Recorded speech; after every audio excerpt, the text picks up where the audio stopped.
जयति तेऽधिकं जन्मना प्रजः श्रयत इंदिरा शाश्वतप्रभि जयति तेऽधिकं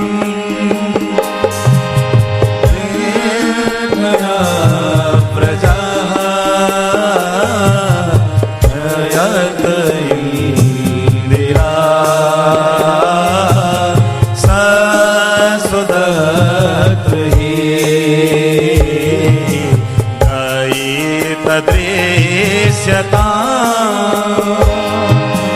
वीक्षुतावतास्त्वयि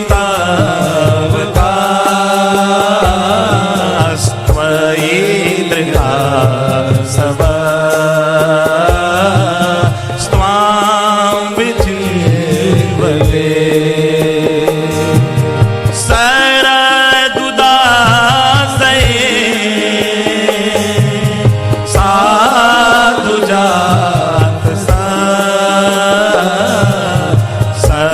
सरसी जोदरा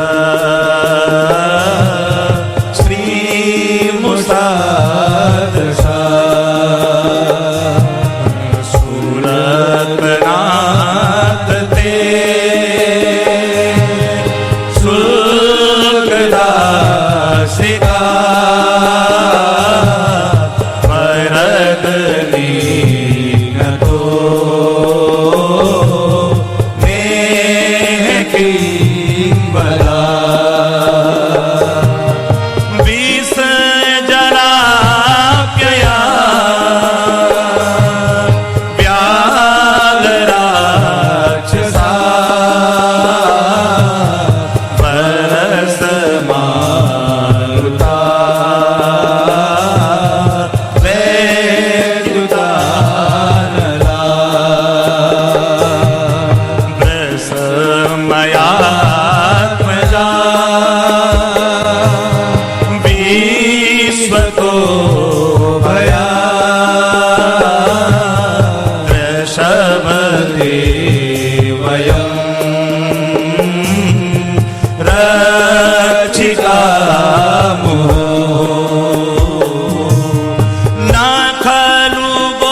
सखे भव किंकरी स्मनो जल लुहा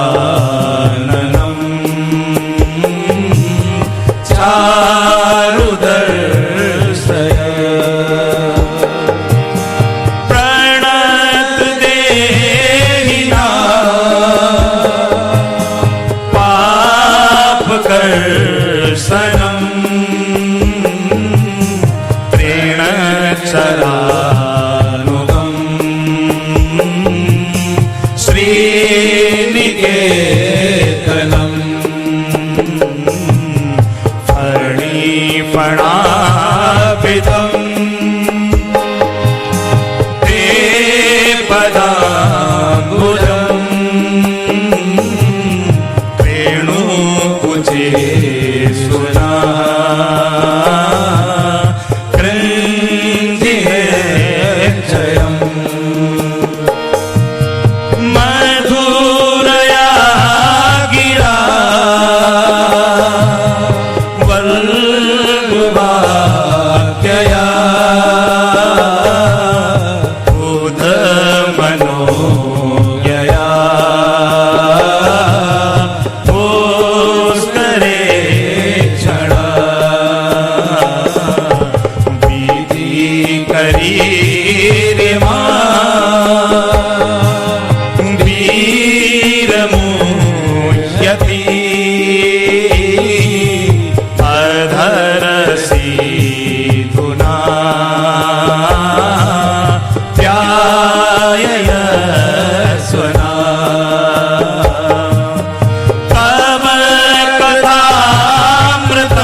संतमं च ते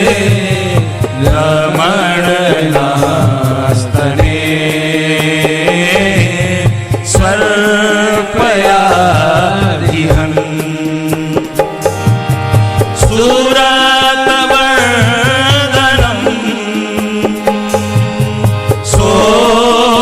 सोगनासनम् स्वरितवेणुना सुश्रुतुमृतम्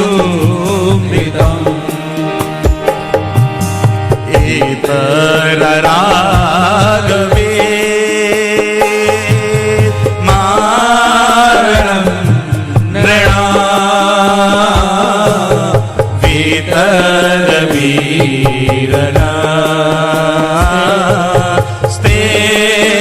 स्तेधरामृतम्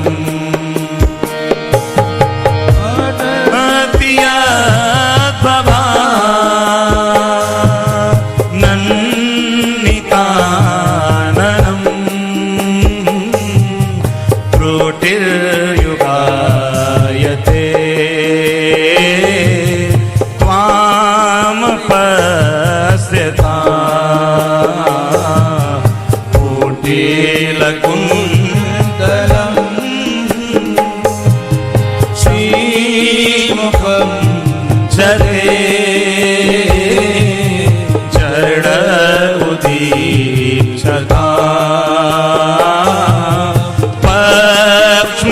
पक्ष्मकृतसा गतिसुतान्वया रात्रिबान्धवा नतिर्लङ्घ्यते व्यच्युता गता गतिविदास्तवो गीतमोहिता गीतयोषितः कस्त्यजे निशि रहसि संविदम् ह्रेक्षयोदयम् प्रहसिताननम् प्रेमवीक्षणम् बृहदुरः श्रियो वीक्षदामते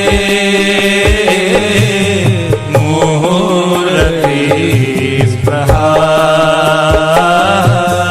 मोह्यते मना व्रजवनौकसा व्यक्तिरङ्गते व्रजिनहन्त्यलम् विश्वमण्डला त्यज मनाक्षरा त्वत्स्पृहात्मना स्वजनः दुजा यन्निषूदनम्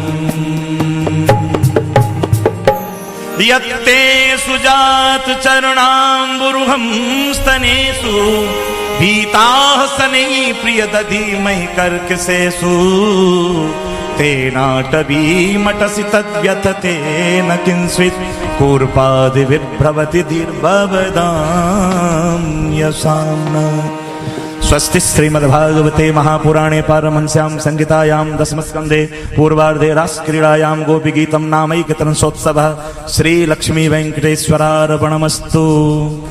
गोपियां कहती हैं घनश्याम तुम्हें ढूंढने जाएं कहाँ कहाँ, अपने विरह की याद दिलाएं कहाँ कहाँ। तेरी नजर में जुल्फ में मुस्कान मधुर में उलझा हुआ दिल सुलझाए कहाँ। सांवरे सूरत पे मोहन दिल दीवाना हो गया। सांवरी सूरत पे मोहन दिल दीवाना हो गया। एक तो तेरे होंठ पतले दूसरा लाली लगी। एक तो तेरे होठ पतले दूसरा लाली लगी। एक तो तेरे होठ पतले दूसरा लाली लगी। तीसरा दे मुस्कुराना दिल दीवाना हो गया। तीसरा तिराना दिल दीवाना हो गया। सांवरी सूरत पे मोहन दिल दीवाना हो गया। एक तो तेरे नैन तिरछे दूसरा काजल लगा। एक तो तेरे नैन तिरछे दूसरा काजल लगा। एक तो तेरे नैन तिरछे दूसरा काजल लगा। तीसरा नजरे मिलाना दिल दीवाना हो गया। तीसरा नजरे मिलाना दिल दीवाना हो गया। सांवरी सूरत पे मोहन दिल दीवाना हो गया। एक तो तेरे हाथ कोमल दूसरा मेहंदी लगी। एक तो तेरे हाथ कोमल दूसरा मेहंदी लगी। एक तो तेरे हाथ कोमल दूसरा मेहंदी लगी। एक तो तेरे हाथ कोमल दूसरा मेहंदी लगी। तीसरा मुरली बजाना दिल दीवाना हो गया। तीसरा मुरली बजाना दिल दीवाना हो गया। सांवरी सूरत पे मोहन दिल दीवाना हो गया। एक तो तेरे पाँव नाजुक दूसरा पायल बंधी। एक तो तेरे पाँव नाजुक दूसरा पायल बंधी। एक तो तेरे पाँव नाजुक दूसरा पायल बंधी। तीसरा घुंघरू बजाना दिल दीवाना हो गया। तीसरा घुंघरू बजाना दिल दीवाना हो गया। सांवली सूरत पे मोहन दिल दीवाना हो गया। सांवरी सूरत पे मोहन दिल दीवाना हो गया। सांवरी सूरत पे मोहन दिल दीवाना हो गया। श्री गणपत्यथर्वशीर्षम् ओम भद्रं कर्णेभिरिति शान्तिः। हरि ओम नमस्ते गणपतये त्वमेव प्रत्यक्षं तत्त्वमसि त्वमेव केवलं कर्तासि त्वमेव केवलं धर्तासि त्वमेव केवलं हर्तासि त्वमेव सर्वं खलविदं ब्रह्मासि त्वं साक्षादात्मासि नित्यं ऋतं वच्मि सत्यं वच्मि अवत्वं माम् अववक्तारम् अवश्रोतारम् अवदातारम् अवधातारम् अवानुचानमवशिष्यम् अवपश्चात्तात् अवपुरस्तात् अवचोत्तरात्तात् अवदक्षिणात्तात्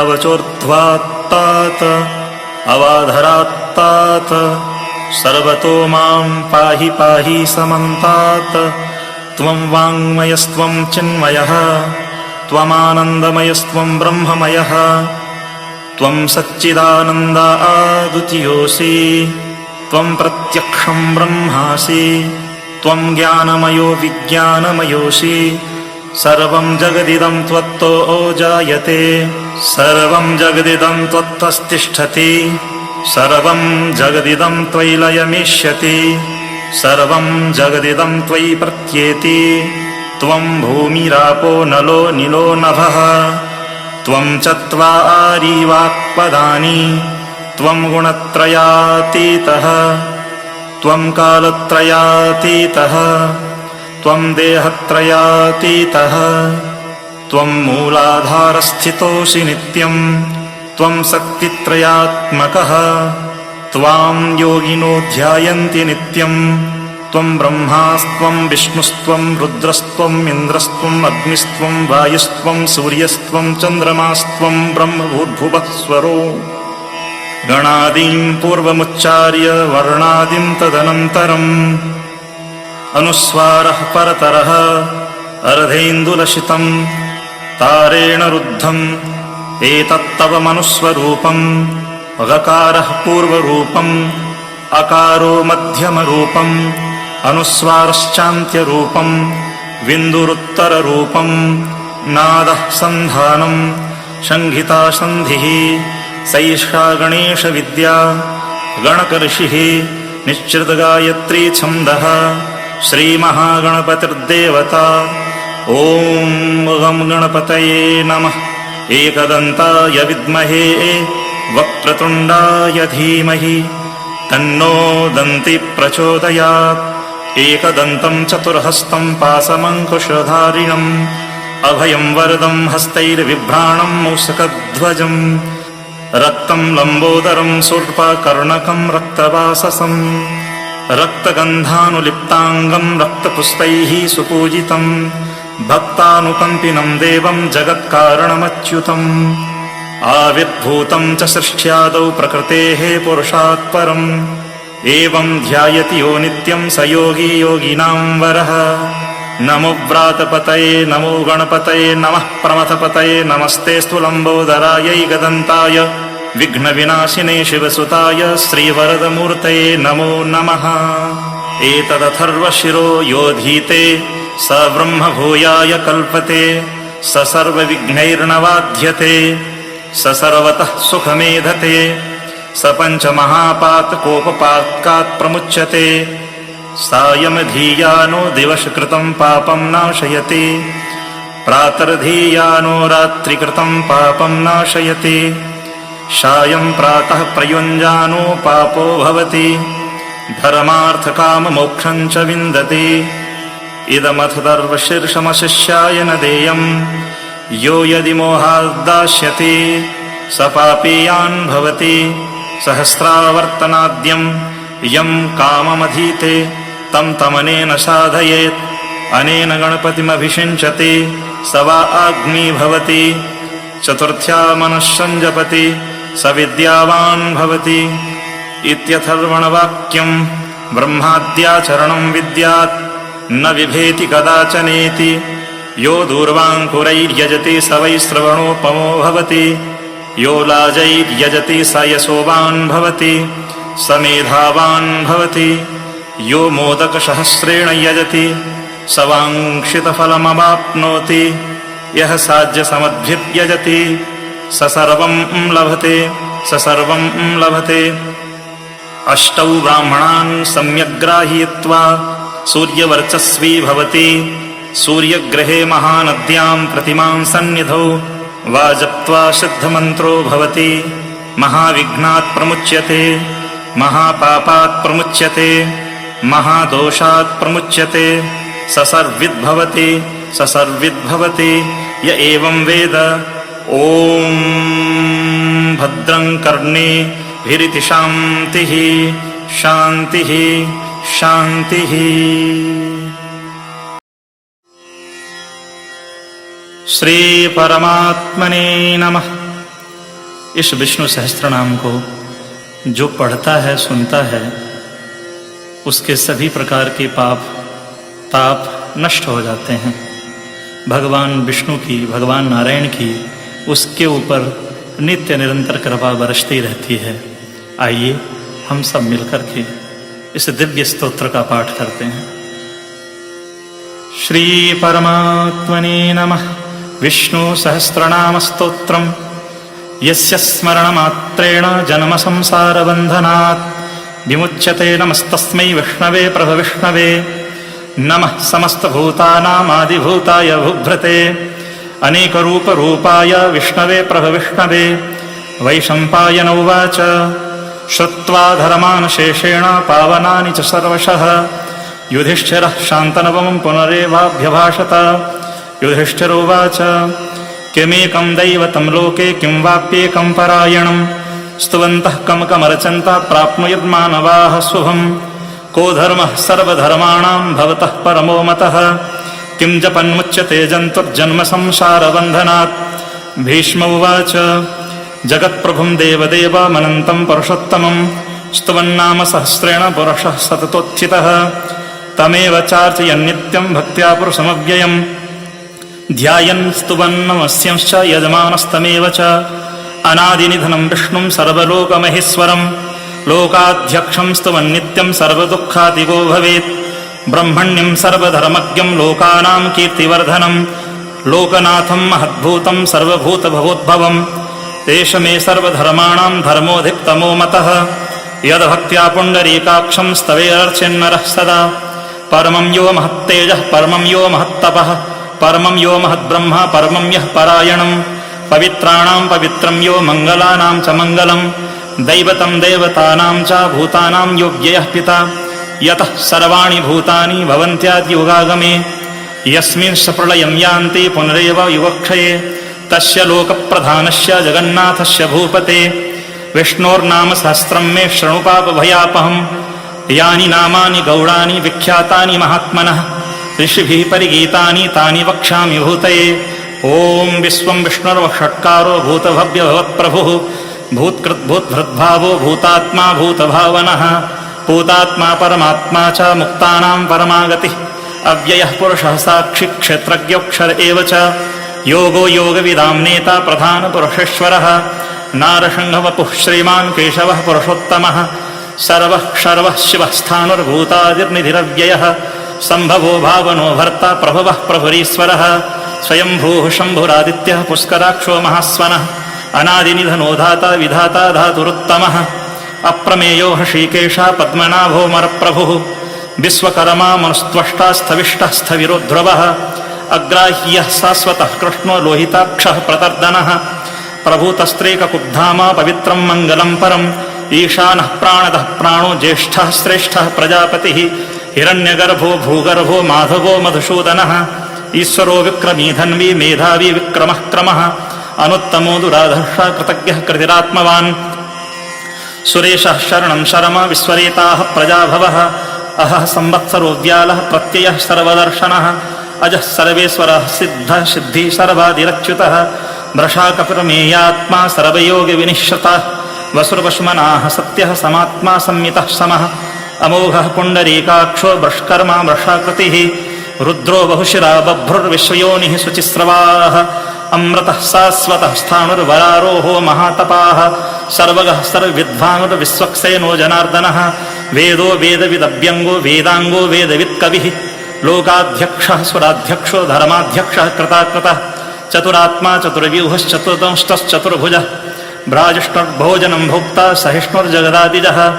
अनघो विजयोजेता विश्वयोनिः पुनर्वसुः उपेन्द्रो वामनः प्रांशो नमोघः सुचिरुर्जितः अतीन्द्रः संग्रहः सर्वो धृतात्मा नियमो यमः वेद्यो वेद्यः सदा योगी वीरः माधवो मधुः अतीन्द्रियो महामायो महोत्साहो महाबलः महाबुद्धिर्महावीर्यो महाशक्तिर्महाद्युतिः अनिर्देश्य वपुः श्रीमान् नयात्मा महादृधक् महेश्वासो महीभर्ता श्रीनिवासः सताङ्गतिः अनिरुद्धः सुरानन्दो गोविन्दो गोविदाम्पतिः मरीचिर्दमनो हंसः सुपर्णो भुजगोत्तमः हिरण्यनाभः सुतपाः पद्मनाभः प्रजापतिः अमृत्युः सर्वदृक्सिंहः सन्धाता सन्धिमां स्थिरः अजो दुर्मर्षणः शास्ता विस्तृतात्मा सुरारिः गुरुर्गुरुर्तमो धाम सत्यः सत्यपराक्रमः निमिषो निमिषास्त्रज्ञे वाचस्पतिरुदारधीः अग्रणीर्ग्रामिणीः श्रीमान् न्यायो नेता शमीरणः सहस्रमूर्धा विश्वात्मा सहस्राक्षा सहस्रपात् आवर्तनो निवृत्तात्मा संव्रतः संप्रमर्दनः अहः संवर्तको बह्निर्निलोधरणीधरः सुप्रसादः प्रसन्नात्मा विश्वधृग् विश्वभुग्विभुः सत्कर्ता सत्कृतः साधुर्जह्नुर्नारायणो नरः असंख्येयो प्रमेयात्मा विशिष्टः शिष्टकृक्षुषिः सिद्धार्थः सिद्धसङ्कल्पः सिद्धिदः सिद्धसाधनः वृषाही वृषभो विष्णुर्वृषपर्वा वृषोदरः वर्धनो वर्धमानश्च विविक्तः श्रुतिसागरः शुभजो दुर्धरो वाग्मी महीन्द्रो वशदो वशुः नैकरूपो बृहद्रूप शिपिविष्टा प्रकाशनः ओजस्तेजो द्वितिधरः प्रकाशात्मा प्रतापनः वृद्धः स्पष्टाक्षरो मन्त्रश्चन्द्रान् सुर्भास्करद्युतिः अमृतांशोद्भवो भानुः शशविन्दोश्वरेश्वरः औषधं जगतः सेतुः सत्यधर्मपराक्रमः भूतभव्यभुवन्नाथः पवनः पावनोन्नलः कामः कामकृत्कान्तः कामः कामप्रदः प्रभुः युगादिकृद्युगावर्तो नैकमायो महाशनः अदृश्योऽव्यक्तरूपस्य सहस्रजिदनन्तजित् ष्टो विशिष्टः शिष्टेष्ठः शिखण्डी नहुषवृषः क्रोधः क्रोधकृत्कर्ता विश्वबाहुर्महीधरः अच्युतः प्रथितः प्राणः प्राणदो वासवानुजः अवां निधिदधिष्ठानमप्रमत्तः प्रतिष्ठितः स्कन्धः स्कन्धधरोद्धुर्यो वरदो वायुवाहनः वासुदेवो बृहद्भानुरादिदेवः पुरन्दरः अशोकस्तारणस्तारः शूरः सौरजनीश्वरः अनुकूलः सतावर्तः पद्मी पद्मनिभीक्षणः पद्मनाभौरविन्दाक्षः पद्मगर्भः शरीरभृत् महर्धिर्द्धो वृद्धात्मा महाक्षो गरुणध्वजः अतुलः सर्वो भीमः समयज्ञो हविर्हरिः सर्वलक्षणलक्षण्यो लक्ष्मीवान् समितिञ्जयः विक्षरो रोहितो मार्गो हेतुर्दामोदरः शहः महीधरो महाभागो वेगवानिमिताशनः उद्भवः क्षोभणो देवः श्रीगर्भः परमेश्वरः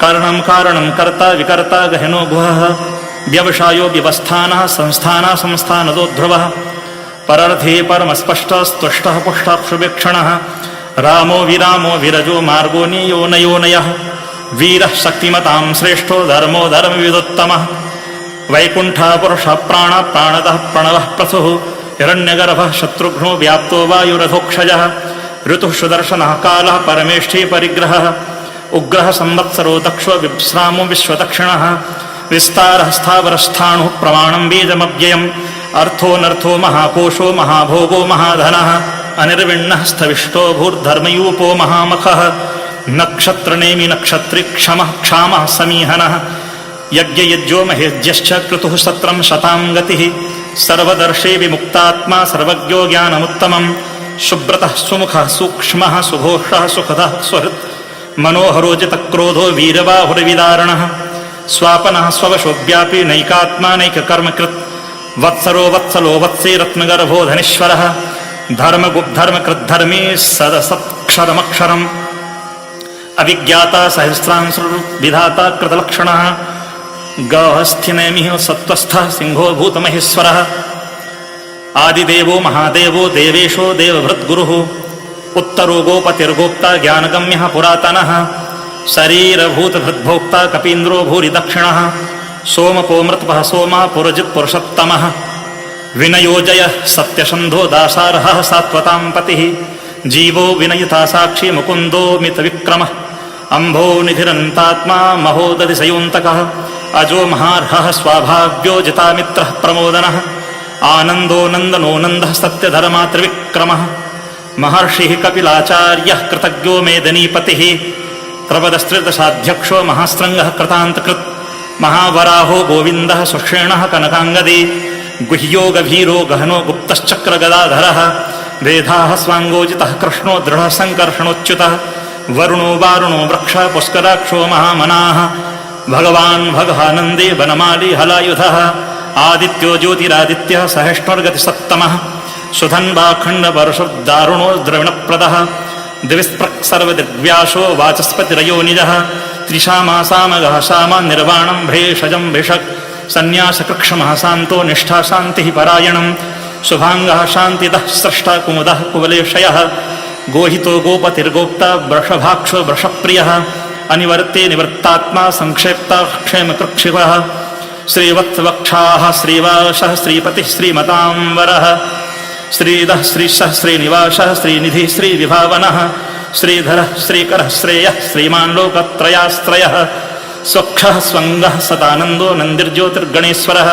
विदितात्मा विधेयात्मा सत्कीर्तिक्षण्णसंशयः उदीर्णः सर्वतच्चक्षुरनीशः शाश्वतस्थिरः भूषयो भूषणो भूतिर्विशोकः शोकनाशनः अर्चिस्मार्चितः कुम्भो विशुद्धात्मा विशोधनः अनिरुद्धो प्रतिरथा प्रद्युम्नोमितविक्रमः कालनेमिनिः वीरः सौरिः सूरजनेश्वरः त्रिलोकात्मा त्रिलोकेशः केशवः केशिः हरिः कामदेवः कामपालः कामीकान्तः कृतागमः अनिर्देश्यवपुर्विष्णुर्वीरोऽनन्तो धनञ्जयः ब्रह्मण्यो ब्रह्मकृतब्रह्मा ब्रह्म ब्रह्मविवर्धनः ब्रह्मविद्ब्राह्मणो ब्रह्मी ब्रह्मज्ञो ब्राह्मणप्रियः महाक्रमो महाकर्मा महातेजा महोरगः महाकृतुर्महायज्वा महायज्ञो महाहविः स्तभ्यः स्तवप्रियः स्तोत्रं स्तुतिः स्तोतारणप्रियः पूर्णः पूर्यतापिण्यः पुण्यकीर्तिरनामयः मनोजवस्तीर्थकरो वशुरेता वशुप्रदः वशुप्रदो वासुदेवो वसुरपशुमना हविः सद्गतिः सत्कृतिः सत्ता सद्भूतिः सत्परायणः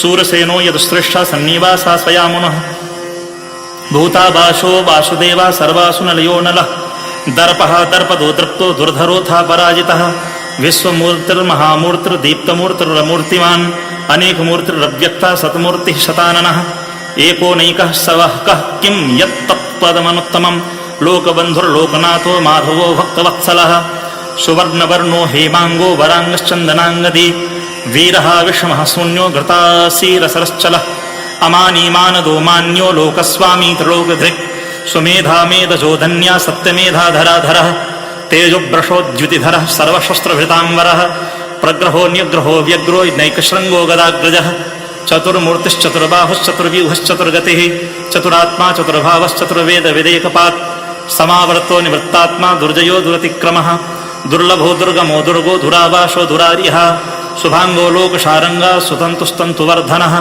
इन्द्रकर्मा महाकर्मा कृतकर्मा कृतागमः उद्धवः सुन्दरः सुन्दो रत्ननाभः सुलोचनः अर्को वाजसनः शृङ्गी जयन्तः सर्वविजयी सुवर्णबिन्दुरक्षोभ्यः सर्वभागीश्वरेश्वरः महाह्रदो महागर्तो महाभूतो महानिधिः कुमदः कुन्दरः कुन्दः पर्जन्यः पावनोनिलः अमृताशोऽमृतवपुः सर्वज्ञः सर्वतोमुखः सुलभः सुब्रतः सिद्धः शत्रुजिक्षात्रुतापनः न्यग्रोधोदुम्बरो स्वस्थश्चाणूरान्ध्रशोदिनः सहस्रार्चिः सप्तजिभुः सप्तैधाः सप्तवाहनः अमूर्तिरनुभोचिन्त्यो भयकृतभयनाशनः अणुर्बृहत्कृशः स्थूलो गुणभृन्नर्गुणो महान् अधृतः स्वधृतः स्वास्यः प्राग्वंशो वंशवर्धनः भारभृत्कथितो योगी योगीशः सर्वकामदः आस्त्रमः श्रमणः श्चामः क्षुपर्णो वायुवाहनः धनुर्धरो धनुर्वेदो दण्डोदमयतादमः अपराजितः सर्वशहो नियन्ता नियमो यमः सत्त्ववान् सात्विकः सत्यः सत्यधर्मपरायणः अभिप्रायः प्रियार्होर्हः प्रियकृत्प्रीतिवर्धनः विहाय सवितज्योतिः सौरर्चद्भुग्विभुः रविर्विरोचनः सूर्यः सवितारविलोचनः अनन्तो हुद्भुग्भोक्ता सुखदो नैकजोग्रजः अनिर्विण्णः सदामर्षि लोकाधिष्ठानमद्भुतः सनातनतमः कपिलः कपिरप्ययः स्वस्तितः स्वस्तिकृत् स्वस्ति स्वस्ति भुक् स्वस्ति दक्षिणः रौद्रः कुण्डली चक्री विक्रम्योर्जितशासनः शब्दातिगः शब्दशः शिशिरः सर्वरीकरः अक्रूरः पेशलो दक्षो दक्षिणः क्षमिणाम्बरः विद्वत्तमो वीतभयः पुण्यश्रवणकीर्तनः उत्तारणो दुष्कृतिः पुण्यो दुःस्वप्ननाशनः वीरः रक्षणः सन्तो जीवनः पर्यवस्थितः अनन्तरूपोऽनन्तस्त्रेजितमन्युर्भयापहः चतुरस्त्रो गभीरात्मा विदिशो व्यादिशो दिशः अनादिर्भूर्भुवो लक्ष्मीः सुवीरो ऋषिराङ्गदः जननो जन्म जन्मादिर्भीमो भीमपराक्रमः आधारनिलयो धाता पुष्पहासः प्रजागरः ऊर्ध्वगः षट्पथाचारः प्राणदः प्रणवः प्रणः प्रमाणं प्राणनिलयः प्राणभृत् प्राणजीवनः तत्त्वं तत्त्वदेकात्मा जन्ममृत्युजरातिगः भूर्भुवः स्वस्त्रस्तारः सविता प्रपितामहः यज्ञो यज्ञपतिर्यज्वा यज्ञाङ्गो यज्ञवाहनः यज्ञभृद्यज्ञकृतयज्ञ यज्ञभुग्यज्ञसाधनः यज्ञान्तकृतयज्ञह्य मन्नमन्नादेव च आत्मयोनिः स्वयं जातो वैखानः सामगायनः देविकीनन्दनः स्रष्टा क्षितीशा पापनाशनः शङ्खवृन्नन्दके चक्रे शाङ्गधन्वा गदाधरः रथाङ्गपाणिरक्षोभ्यः सर्वप्रहरणाबुधः सर्वप्रहरणायुध ॐ नम इतीदं कीर्तनीयश्च केशवस्य महात्मनः नाम्नां सहस्रं दिव्यानामशेषेण प्रकीर्तितं य इदं शृणुयात् नित्यं यश्चापि परिकीर्तयेत् नाशुभं प्राप्नुयात् किञ्चित् सौमुत्रेह समानवः वेदान्तगो ब्राह्मणः स्यात् क्षत्रियो विजयी भवेत् वैश्यो धनसमृद्धः स्यात् क्षुद्रः सुखमवाप्नुयात् धर्मार्थे प्राप्नुयात् धर्ममर्थार्थे चार्थमाप्नुयात्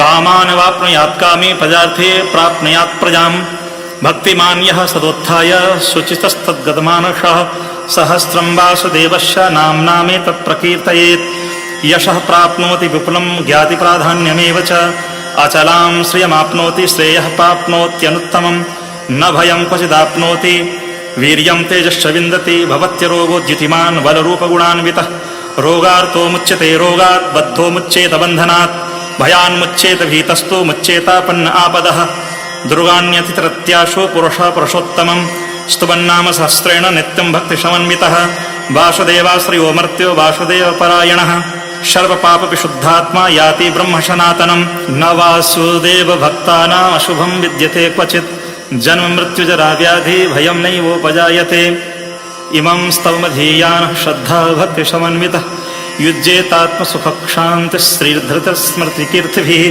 न क्रोधो न च मात्सर्यं न लोभो न शुभामतिः भवन्ति कृतपुण्यानां भक्तानां स्पर्शोत्तमे द्यौः शचन्द्रार्कनक्षत्राखं दिशो भूर्महोदधिः वासुदेवस्य वीर्येण विधृतानि महात्मनः ससुरासुरगन्धर्वं सयक्षोरगराक्षसं जगद्वशे वर्ततेदं कृष्णस्य सचराचरम् इन्द्रियाणि मनोबुद्धिः सत्त्वं तेजोबलं धृतिः वासुदेवात्मकान्याहुः क्षेत्रं क्षत्रज्ञ एव च सर्वागमानामाचारः प्रथमं परिकल्पते आचारप्रभवो धर्मो धर्मस्य प्रभुरच्युतः ऋषयः पितरो देवा महाभूतानि धातवः जङ्गमाजङ्गमं चेदं जगन्नारायणोद्भवं योगो ज्ञानं तथा साङ्ख्यं विद्याः शिल्पादिकर्म च वेदाः शास्त्राणि विज्ञानमेतत्सर्वं जनार्दनात् एको विष्णुर्महद्भूतं पृथग्भूतान्यनेकशः स्त्रीलोकान् व्याप्य भूतात्मा भुङ्क्ते विश्वभुग्व्ययः इमं स्तवं भगवतो विष्णुर्व्यासेन कीर्तितं पठेद्यः यक्षेत्पुरुषः श्रेयः प्राप्तं सुखानि च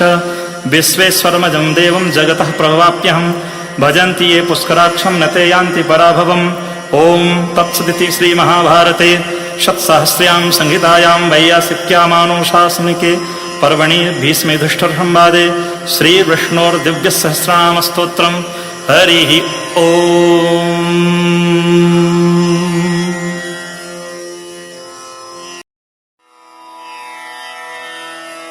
राम रक्षा स्तोत्रम। नवरात्र में प्रतिदिन 9 दिनों तक ब्राह्म मुहूर्त में नित्य कर्म तथा स्नान आदि से निवृत्त होकर शुद्ध वस्त्र धारण कर कुशा के आसन पर सुखासन लगाकर बैठ जाइए। भगवान श्री राम के कल्याणकारी स्वरूप में चित्त को एकाग्र करके इस महान फलदायी स्तोत्र का कम से कम 11 बार और यदि यह न हो सके तो 7 बार नियमित रूप से प्रतिदिन पाठ कीजिए। पाठ करने वाले की श्री राम की शक्तियों के प्रति जितनी अखंड श्रद्धा होगी उतना ही फल प्राप्त होगा। वैसे राम रक्षा कवच थोड़ा सा लंबा है पर इस संक्षिप्त रूप से भी काम चल सकता है। पूर्ण शांति और विश्वास से इसका जाप होना चाहिए, यहाँ तक कि यह कंठस्थ हो जाए। आप सभी सुने, सुनाएं और नित्य पाठ करें। विनियोगः अस्य श्रीराम रक्षा स्तोत्र मंत्रस्य बुध कौशिक ऋषि श्री सीतारामचन्द्रो देवता अनुष्टुप् छन्दः सीता शक्तिः श्रीमान् हनुमान् कीलकम् श्रीरामचन्द्र प्रीत्यर्थे रामरक्षास्तोत्र जपे च पाठे विनियोगः ध्यानम् ध्यायेदाजानुबाहुम् धृतशरधनुषम् बद्धपद्मासनस्थम् पीतं वासोवशानम् नवकमलदलस्पर्धिनेत्रं प्रसन्नं वामाङ्कारूढसीता मुखकमलमिलल्लोचनं नीरदाभं नानालङ्कारदीप्तं दधतमुर्जटामण्डलं रामचन्द्रं स्तोत्रं चरितं रघुनाथस्य शतकोटिप्रविस्तरम् एकैक अक्षरं पुंसां महापातकनाशनं ध्यात्वा नीलोत्पलश्यामं रामं राजीवलोचनं जानकी लक्ष्मणोपेतं जटामुकुटमण्डितं सासितूर्णधनुर्बाणपाणिं नक्तं चरान्तकं स्वलीलया जगत्रातुर्माविर्भूतमजं विभुं रामरक्षां पठित् प्राज्ञः पापग्निं सर्वकामदाम् शिरो मे राघवः पातु भालं दशरथात्मजः कौशल्येयोदृशौ पातु विश्वामित्रप्रियः श्रुति घ्राणं पातु मखत्राता मुखं सौमित्रवत्सलः जिह्वां विद्यानिधिः पातु कण्ठं भरतवन्दितः स्कन्धौ दिव्यायुधः पातु भुजौ भग्नेशकार्मुकः करौ सीतापतिः पातु हृदयं जामदग्न्यजित् मध्यं पातु खरध्वंसी नाभिं जाम्बवदाश्रयः सुग्रीवेशः कटी पातु शक्तिनी हनुमत्प्रभुः उरुरहुत्तमः पातु रक्षः कुलविनाशकृत् जानुनीशेत्कृत् पातु जङ्घे दशमुखान्तकः पादौ विभीषणश्रीदः पातु रामोऽखिलं वपुः एतां रामपलोपेतां रक्षां यः सुकृती पठेत् स चिरायुः सुखी पुत्री विजयी विनयी भवेत् पातालभूतलव्योमच्चारिणश्छद्मचारिणः न द्रष्टुमपि सक्तास्ते रक्षितं रामनामभिः रामेति रामभद्रेति रामचन्द्रेति वा स्मरन् नरो न लिप्यते पापैर्भुक्तिं मुक्तिं च विन्दति जगज्जेत्रैकमन्त्रेण रामनाम्नाभिरक्षितं यः कण्ठे धारयेत्तस्य करस्थाः सर्वसिद्धया वज्रपञ्चरणामेदं यो रामकवचं स्मरेत् अव्याहताज्ञः सर्वत्र लभते जयमङ्गलम् आदिष्टवान् यथा स्वप्ने रामरक्षामिमां हरः तथा लिखितवान् प्रातः प्रबुद्धो बुधकौशिकः आरामः कल्पवृक्षाणां विरामः सकलापदाम् अभिरामस्त्रिलोकानां रामः श्रीमान् सनः प्रभुः तरुणौ रूपसम्पन्नौ सुकुमारौ महाबलौ पुण्डरीकविशालाक्षौ श्रीकृष्णाजिनाम्बरौ फलमूलासिनौ दान्तौ तापसौ ब्रह्मचारिणौ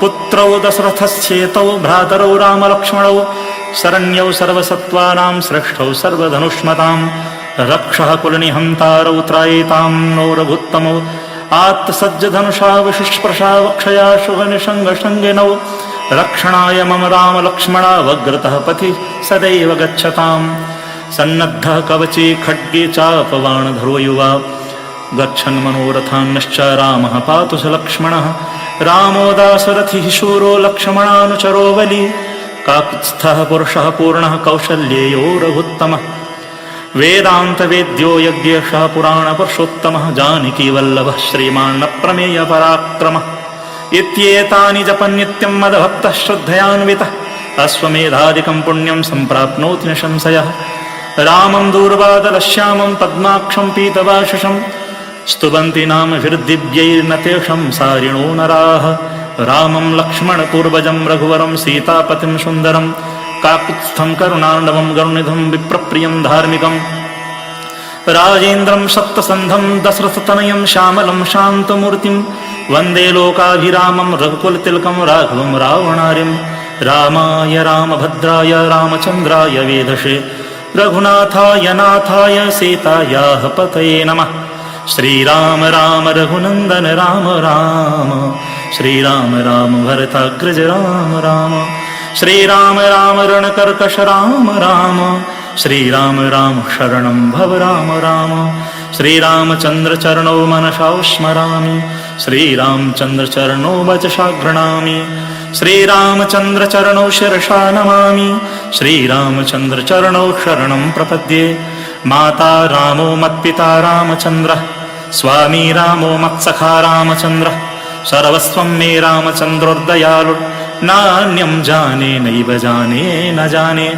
दक्षिणे लक्ष्मणो यस्य वामे च जनकात्मजा पुरतो मारुतिर्यस्य तं वन्दे रघुनन्दनं। लोकाभिरामं रणरङ्गधीरं राजीवनेत्रं रघुवंशनाथं।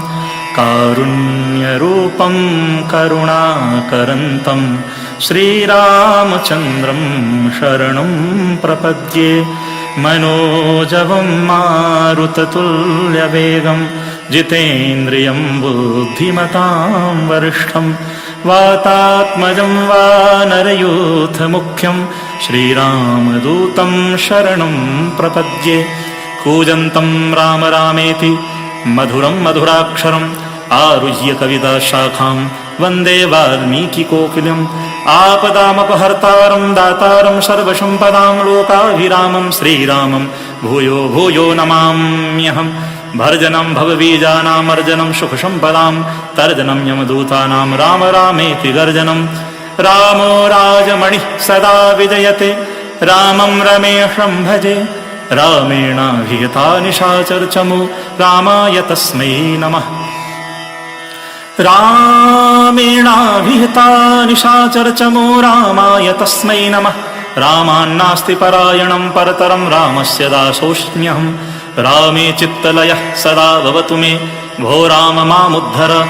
राम रामेति रामेति रमे रामे मनोरमे सहस्रनाम तत्तुल्यं राम नाम वरानने। इति श्रीबुधकौशिकमुनिविरचितं श्रीरामरक्षास्तोत्रं सम्पूर्णम्।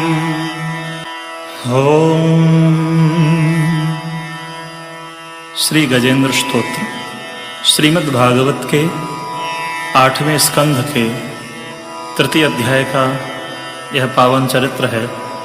ऐसा सुना जाता है, कहा जाता है वेदों में, पुराणों में, आचार्यों ने, इसका नित्य जो पाठ करता है उसकी दरिद्रता दूर भाग जाती है।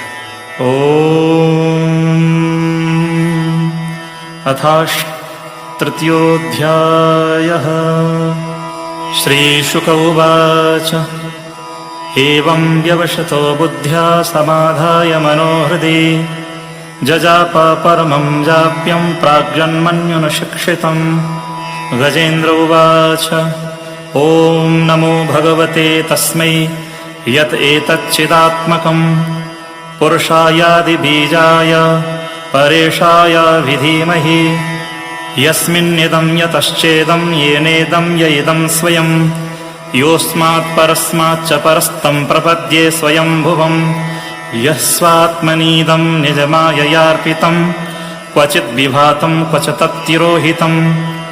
अविद्धिद्रक्षाक्षवयं तदीक्षते सात्ममूलोऽवतु मां परात्परः। कालेन पञ्चत्वमितेषु कृष्णशो लोकेषु पालेषु च सर्वहेतुषु। तमस्तदासीद् गहनं गभीरं यस्तस्य पारेऽभिविराजते विभुः। न यस्य देवा ऋषयः पदं विदुर्जन्तुः पुनः कोर्हति गन्तुमीरितुम्। यथा नटस्याकृतिभिर्विचेष्टतो दुरत्ययानुक्रमणः क्षमावतो। दिद्रक्षवो यस्य पदं सुमङ्गलं विमुक्तशङ्गा मुनयः सुसाधवः। चरन्त्यलोकव्रतमव्रणं वने भूतात्मभूताः सुहृदः शमे गतिः। न विद्यते यस्य च जन्म कर्म वा न नाम रूपे गुणदोष एव वा। तथापि लोकाप्यसम्भवाय यः स्वमायया तान्यनुकालमर्क्षते। तस्मै नमः परेशाय ब्रह्मणेऽनन्तशक्तये। अरूपायोरुरूपाय नमः आश्चर्यकर्मणे। नमात्मप्रदीपाय साक्षिणे परमात्मने। नमो गिरां विदूराय मनसश्चेतसामपि सत्त्वेन प्रतिलभ्याय नैष्कर्म्येण विपश्चिता।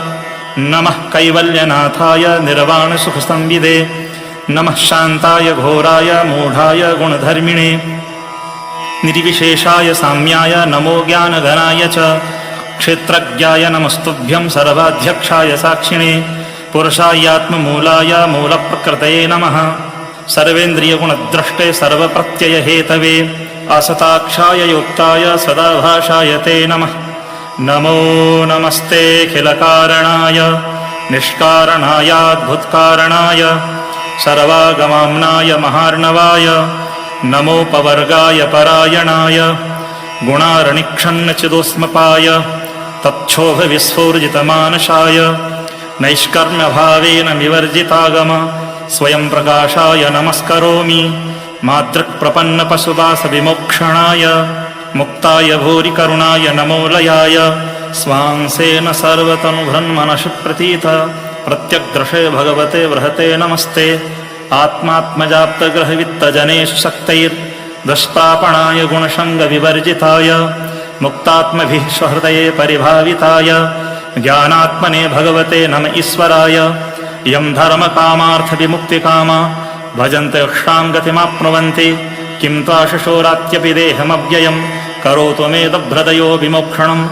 एकान्तिनो यस्य न कञ्चनार्थं वाञ्छन्ति वै भगवत्प्रपन्नाः अत्यद्भुतं तच्चरितं सुमङ्गलं गायन्ते आनन्दसमुद्रमग्नाः तमक्षरं ब्रह्मपरं परेषामव्यक्तमाध्यात्मिकयोगगम्यम् अतीन्द्रियं सूक्ष्मविवातिदूरम् अनन्तमाद्यं परिपूर्णमीळे यस्य ब्रह्मादयो देवा वेदालोकाश्चराचराः नामरूपविभेदेन फर्त्या च कलया कृताः यथार्चिषोऽग्नेः शवितुर्गभस्तयो निर्यान्ति संयान्ति सकृत्स्वरोचिषः तथा यतोऽयं गुणसम्प्रवाहो बुद्धिर्मनः खानि शरीरसर्गाः स वै न देवासुरमत्यसङ्ग न स्त्रेण षण्डो न पुमानजन्तुः नायं गुणः कर्म न सन्नशासन् निषेधशेषो जयितादशेषः जिजीविषेनाहमिहामुया किं मन्तरबहिश्चावृतये भयोन्या इक्षामि कालेन यस्य विप्लवस्तस्यात्मलोकावरणस्य मोक्षम्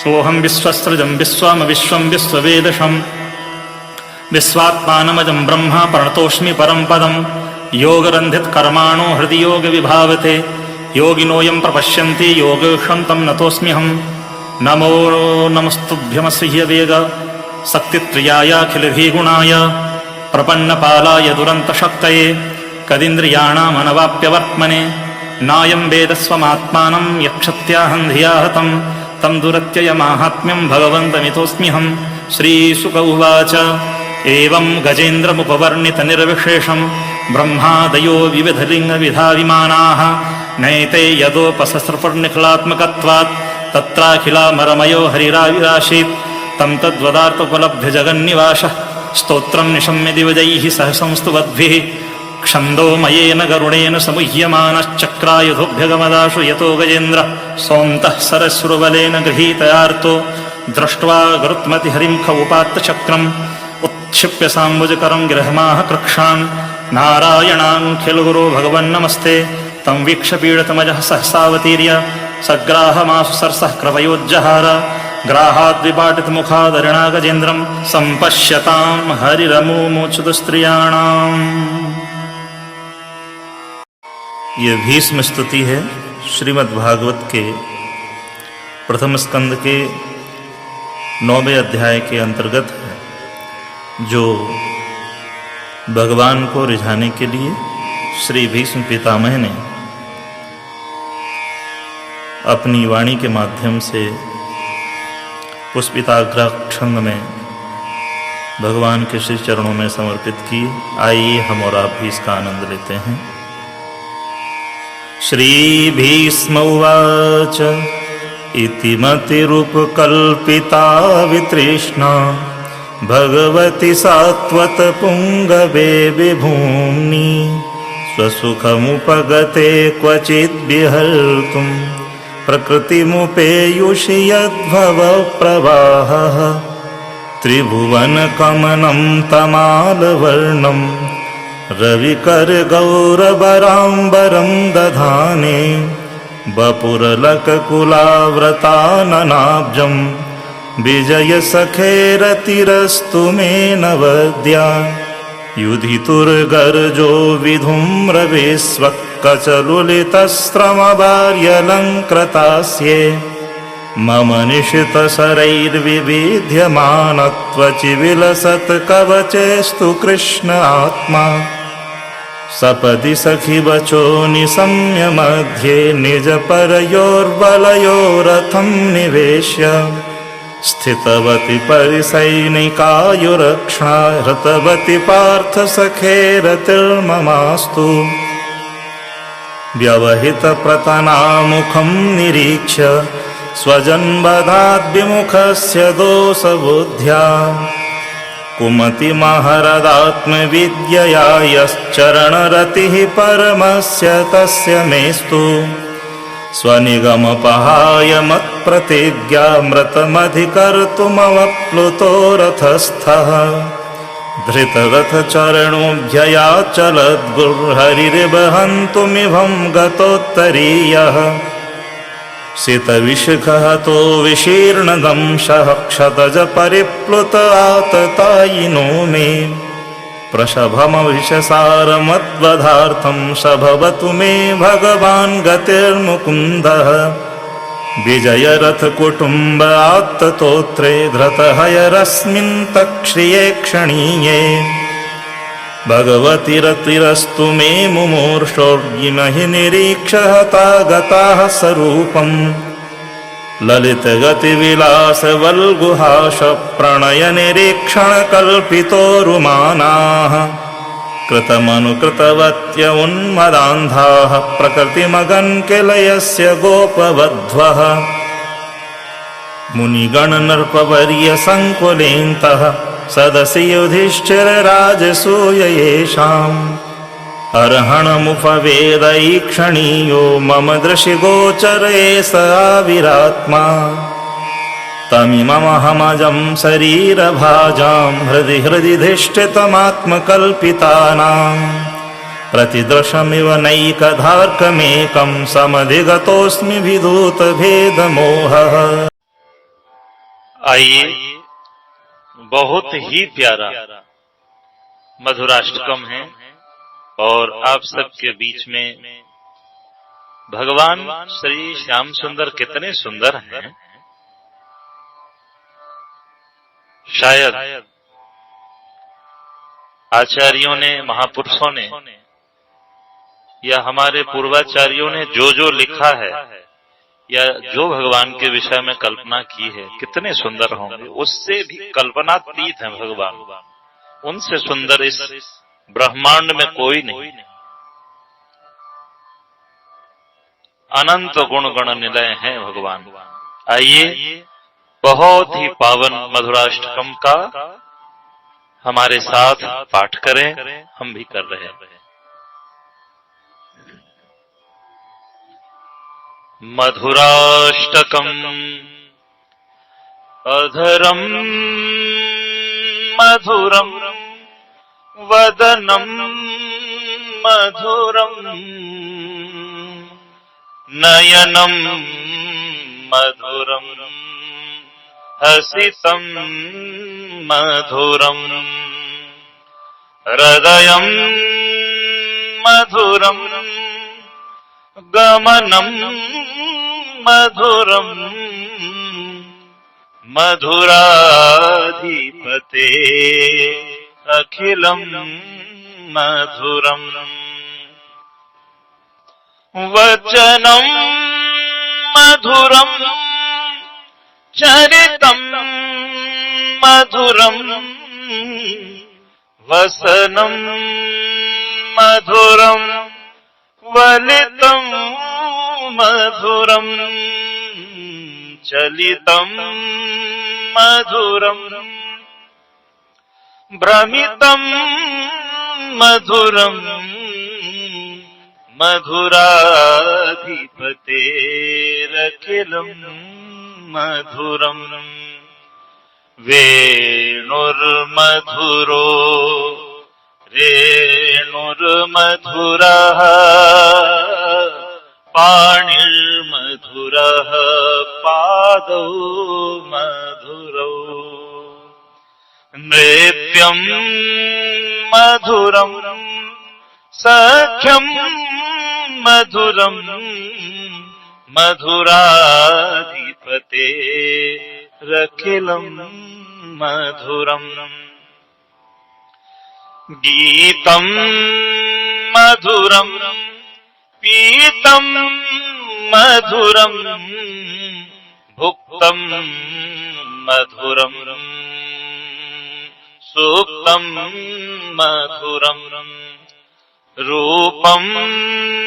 मधुरम तिलकम मधुरम मधुराधिपते रखिलम मधुरम करणम मधुरम तरणम मधुरम हरणम मधुरम रमणम मधुरम वमितम मधुरम शमितम मधुरम मधुराधिपतेरखिलम मधुरम गुंजा मधुरा माला मधुरा यमुना मधुरा वीची मधुरा सलिलम मधुरम कमलम मधुरम मधुराधिपते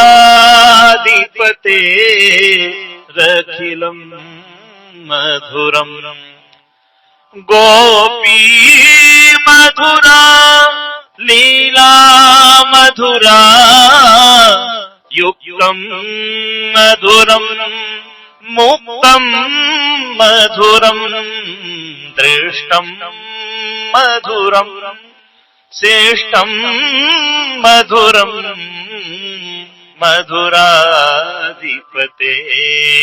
रखिलम मधुरम गोपाल मधुरा गावो मधुरा यष्ट मधुरा श्रेष्ठ मधुरा दलितम मधुरम फलितम मधुरम मधुराधिपते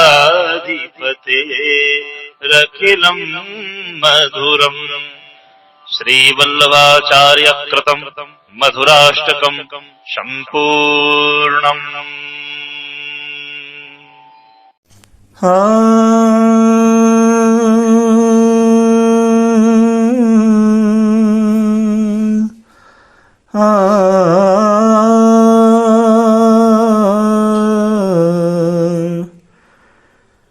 गंगा तरंग रमणीय जटा कलापम गौरी निरंतर विभूषित वाम भागम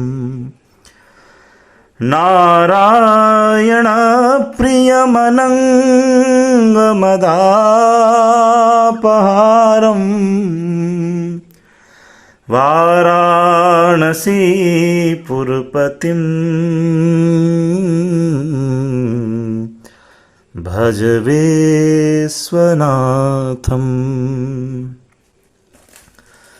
वाचामगोचरमनेक गुणस्वरूपम्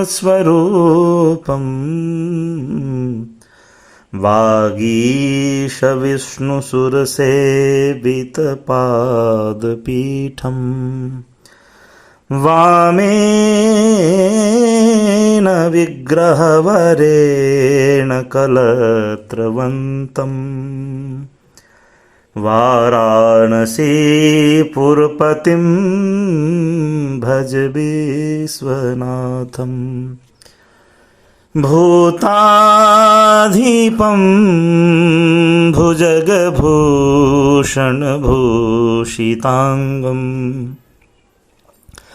व्याघ्राजिनाम्बरधरं जटिलं त्रिनेत्रम् पाशाङ्कुशाभयवरप्रदशूलपाणिं वाराणसीपुरपतिं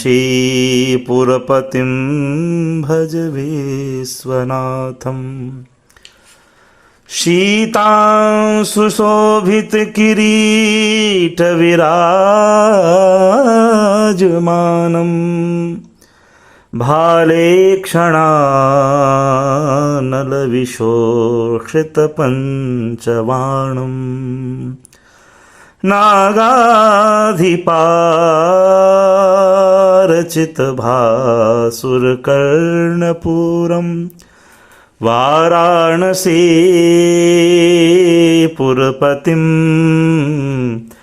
भज विश्वनाथम् पञ्चाननं दुरितमत्तमतङ्गजानां नागान्तकं दनुजपुङ्गवपन्नगानाम् दावानलं मरणशोकजराटवीनां वाराणसीपुरपते भज विश्वनाथम् तेजोमयं सगुणनिर्गुणमद्वितीयम् आनन्दकन्द अपराजितमप्रमेयम् नागात्मकं सकलनिष्कलमात्मरूपम् वाराणसीपुरपते भज विश्वनाथम् रागादिदोषरहितं स्वजनानुरागम् वैराग्यशान्तिनिलयं गिरिजासहायम् माधुर्यधैर्यसुभगं गरलाभिरामं वाराणसीपुरपते भज विश्वनाथम् आशां विहाय परिहृत्य परस्य निन्दाम् पापे रतिं च सुनिवार्य मनः समाधौ आदाय हृत्कमलमध्यगतं परेशं वाराणसीपुरपतिं भज विश्वनाथम् वाराणसीपुरपतेः स्तवनं शिवस्य व्याख्यातमष्टकमिदं पठते मनुष्यः विद्यां श्रियं विपुलसौख्यमनन्तकीर्तिं सम्प्राप्य देहविलये लभते च मोक्षम् विश्वनाथाष्टकमिदं यः पठेक्षवसन्निधौ शिवलोकमवाप्नोति शिवेन सह मोदते। श्रीमहर्षिव्यासप्रणीतं श्रीविश्वनाथाष्टकम्।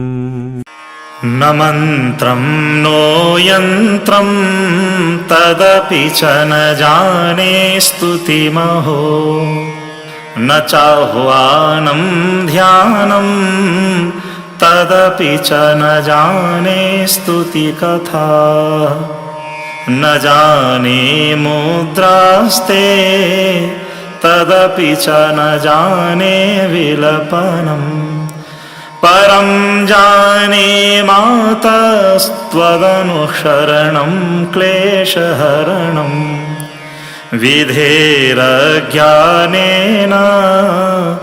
द्रविणविरहेणालशतया विधेया सत्यत्वात् तव चरणयोर्याच्युतिर्भूत् तदेतत् क्षन्तव्यं जननि सकलोद्धारिणि शिवे कुपुत्रो जायेत क्वचिदपि कुमाता न भवति पृथिव्यां पुत्रास्ते जननि बहवः सन्ति शरलाः परं तेषां मध्ये विरलतरलोऽहं तव सुतः मदीयोऽयं त्यागः समुचितमिदं नो तव शिवे कुपुत्रो जायेत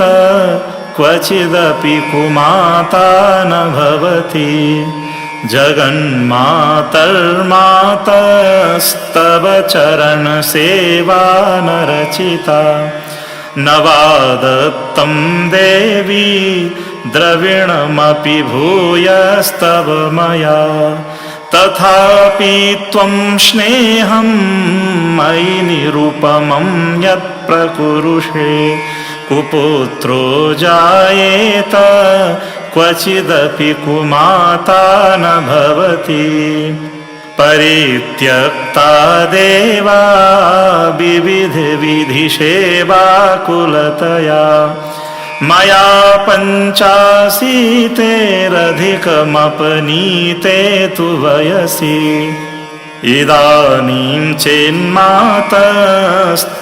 यदि कृपा नापि भविता निरालम्बोलम्बोदरजननिकं यामि शरणं स्वपाको जल्पाको भवति मधुपाकोपमगिरा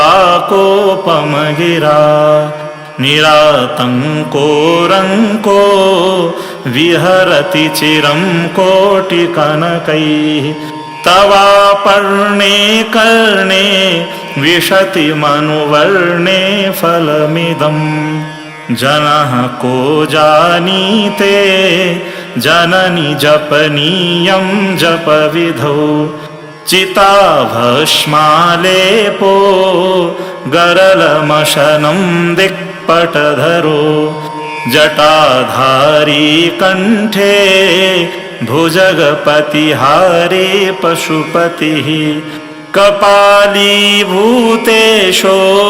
भजति जगदीशैकपदवीं भवानी त्वत्पाणि ग्रहणपरिपाटे फलमिदं न मोक्षस्याकाङ्क्षा भवविभववाङ्क्षापि च न मे न विज्ञानापेक्षा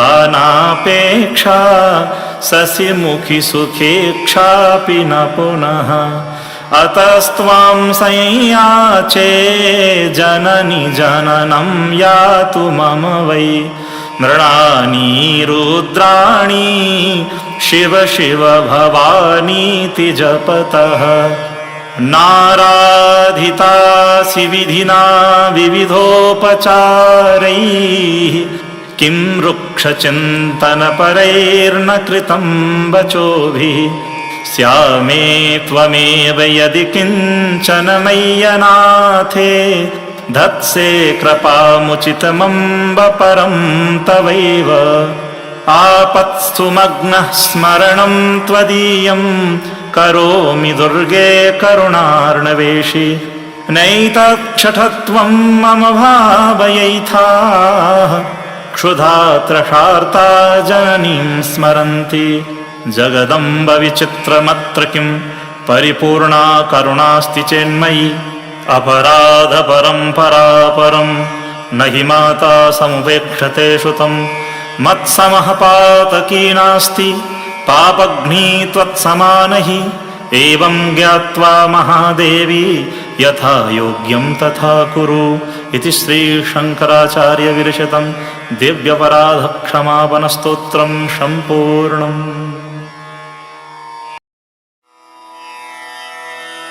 श्रीकालभैरवाष्टकं देवराज्यसेवमानपावनाङ्घ्रिपङ्कजं व्यालयज्ञसूत्रमिन्दुशेखरं कृपाकरं नारदादियोगिवृन्दवन्दितं दिगम्बरं काशिकापुराधिनाथकालभैरवं भजे भानुकोटिभास्वरं भवाब्धितारकं परं नीलकण्ठमीप्सतार्थदायकं त्रिलोचनं कालकालमम्बुजाक्षमक्षशूलमक्षरं काशिकापुराधिनाथकालभैरवं भजे शूलटङ्कपाशदण्डपाणिमादिकारणं श्यामकायमादिदेवमक्षरं निरामयम् भीमविक्रमं प्रभुं विचित्रताण्डवप्रियं काशिकापुराधिनाथकालभैरवं भजे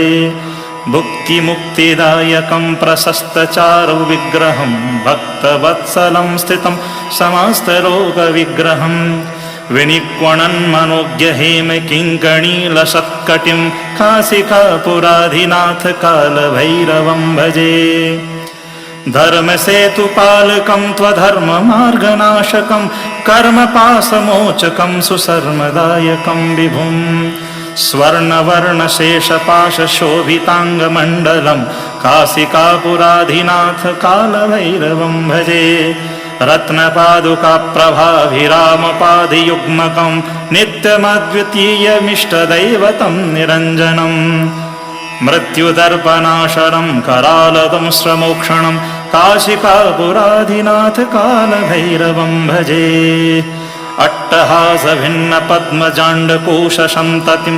दृष्टिपातनष्टपापजालमुग्रशासनम् अष्टसिद्धिदायकं कपालमालिकन्धरं काशिकापुराधिनाथ कालभैरवं भजे भूतसङ्घनायकं विशालकीर्तिदायकं काशीवासिलोकपुण्यपापशोधकं विभुं नीतिमार्गकोविदं पुरातनं जगत्पतिं काशिकापुराधिनाथ कालभैरवं भजे कालभैरवाष्टकं पठन्ति ये मनोहरं ज्ञानमुक्तिसाधनं विचित्रपुण्यवर्धनम् शोकमोहदैन्यलोभकोपतापनाशनम् ते प्रयान्ति कालभैरवाङ्घ्रिसन्निधिं ध्रुवं श्रीमच्छङ्कराचार्यविरचितं कालभैरवाष्टकं सम्पूर्णम्।